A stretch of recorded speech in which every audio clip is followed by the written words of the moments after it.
Ajoyib eksperiment yo'li bilan 3 xil noxatdan eng yaxshisini aniqlab olamiz. Tajriba uchun Eron noxati, O'zbekistonning oqpar noxati va Amerika noxatlarini ozgina soda bilan sovuq suvga ivitib qo'ydim. Ko'ramiz qaysi biri qaynatishga birinchi tayyor bo'lar ekan. Birinchi bo'lib Eron noxati 3 soat ivitilganda yumshab pishirishga tayyor bo'ldi. Ikkinchi bo'lib Amerika noxati 4 soat ivitilganda yumshab pishirishga tayyor bo'ldi. Uchinchi bo'lib O'zbekistonning oqpar noxati 12 soat ivitilganda yumshab pishirishga tayyor bo'ldi.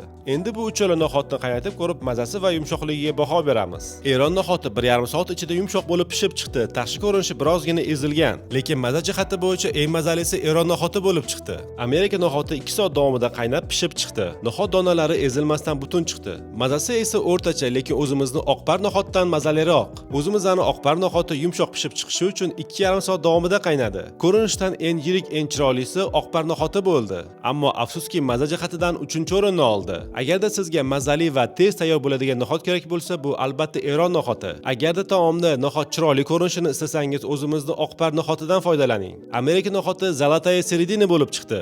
Maza jihatidan oqpardan yaxshi, Eron noxatidan biroz bemazaroq. Ko'rinishi esa Eron noxatidan chiroyli, o'zimizning oqpar noxatidan esa birozgina maydaroq. Eksperimentdan so'ng bu noxatlardan mazali va foydali bo'lgan hummus pastasini tayyorladim. Hummusning video retsepti sizga qiziqmi, qiziq emasmi, fikringizni izohlarda qoldiring. Bundan keyingi videoda moxoro sho'rvasini xato va sirlarini ko'rsatib beraman. O'tkazib yormaylar.